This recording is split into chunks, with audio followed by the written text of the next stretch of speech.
Ryan here at Teetloff Farms. Everyone's been asking. Today we're gonna make a video on turning an IBC tote into bulk storage for feed. Works really well for corn and grains. We're gonna use it for commodity feed until we get our gravity bin put in.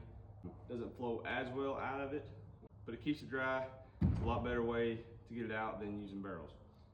You need to get you an IBC like this. Food grade is the best option. If you can't find food grade, you can clean it out really good. You'll probably be fine. We always try to find food grade. Sometimes they're 50 bucks, sometimes they're free. Just depends on where you can find them. We've had this one out in the fence row for a while, so we're gonna make use of it today.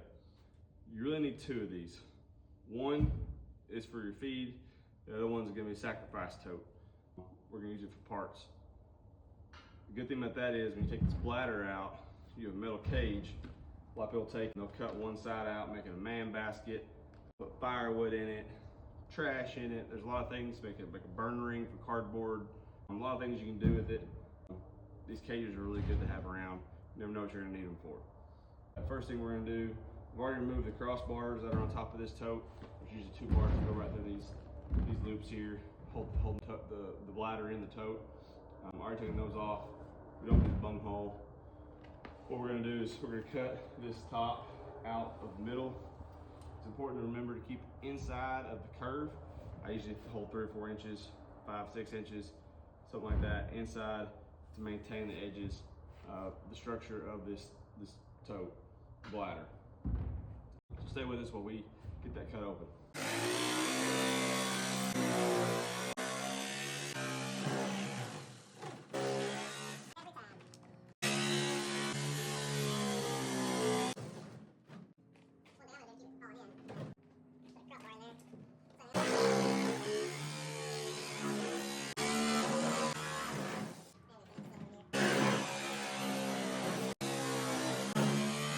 As you can tell, we just trimmed the edges here.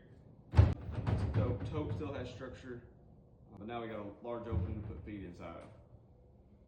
Make sure your tote's clean, by the way. Mine kind of is. Here's the lid I'm gonna make.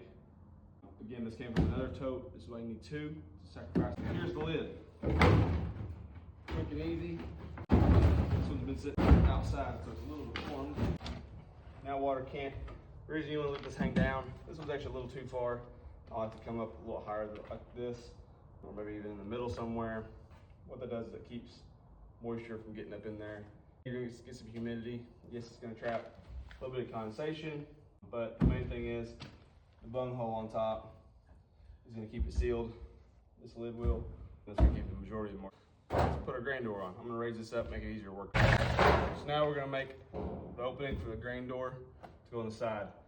These metal covers are just the fasten sticker for the label. They just pop off on the bottom. There is a tab right here. It usually can bend and break, but if not, I'll persuade it.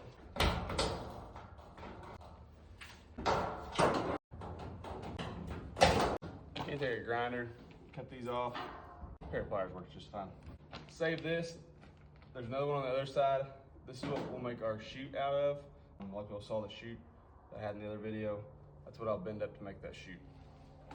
Here's the grain gate.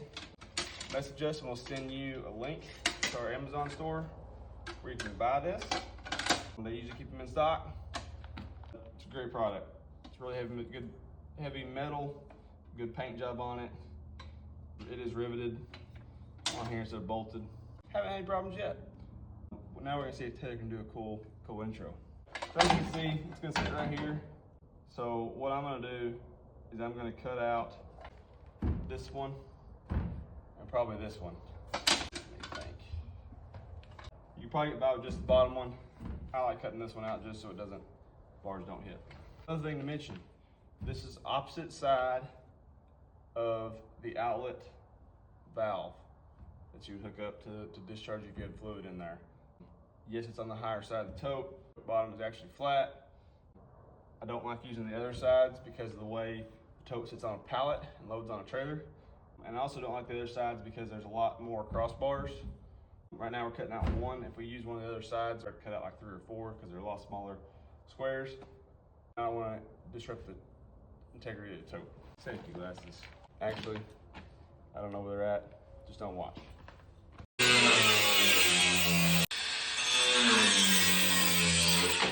There you go. Easy peasy. Got her up this other one. I'll try to do on this one. I forgot to cut the other piece. Again, close your eyes.